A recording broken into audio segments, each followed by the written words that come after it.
আসসালামু আলাইকুম, কেমন আছেন সবাই? আশা করি সবাই ভালো আছেন। আলহামদুলিল্লাহ আমিও ভালো আছি আপনাদের দোয়া ও ভালোবাসায়। যে যেখান থেকে আমার এই ভিডিওটি দেখছেন সবাইকে আন্তরিক অভিনন্দন। প্লিজ বন্ধুরা আমাকে একটু সাপোর্ট করবেন। আমাদের এদিকে আজ প্রচুর রাতে বৃষ্টি হয়েছে। এই বৃষ্টি হওয়ার কারণে ঘুমটা একটু বেশি হয়ে গেছে। ৬টার পরে ঘুম থেকে উঠেছি। আর আমি তার আগেই উঠি, নামাজ পড়ে তারপর রান্নাবান্না শুরু করি। যেহেতু আমার ৯টায় ক্লাস শুরু হয়, এদিকে আবার রাহাকে খাওয়াতে হয়, এই জন্য সকাল সকাল উঠতে হয়। কিন্তু আজকে দুঃখের বিষয় উঠতে পারিনি, খুব তাড়াহুড়া করতেছি। আর ফ্রিজ থেকে তাড়াতাড়ি মাংস বের করলাম। মাংস বের করলেই তো আর রান্না করা যায় না, সাথে সাথে একটু ভিজিয়ে রাখতে হয়। বরফ ছাড়ার জন্য তো একটু সময় লাগেই।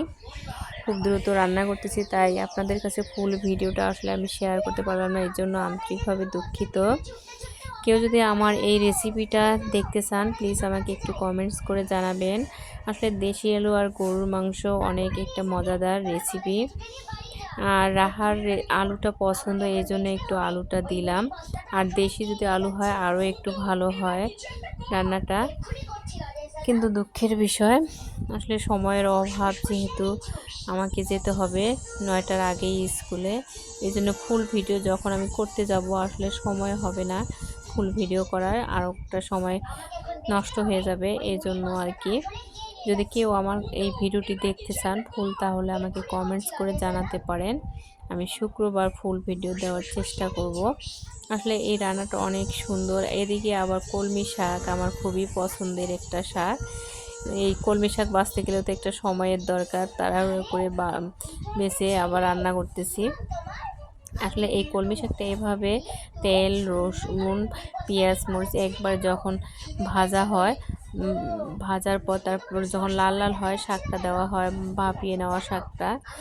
আর আমাদের এখানে এটাকে বলা হয় খুন্তি। এই খুন্তির যদি ভালো পাশে না দিয়ে উল্টা পাশ থেকে যদি শাকটা নাড়া হয় তাহলে শাকটা ঝরঝরে হয়, অনেক মজার হয়। অনেকে দেখা যায় যে ভালো পাশ দিয়ে নাড়ে শাকটা দলা দলা হয়, এটা খেতে তেমন ভালো লাগে না। আর এভাবে বাসায় শাকটা রান্না করে দেখতেই পারেন আসলে কতটা সত্যি মিথ্যা।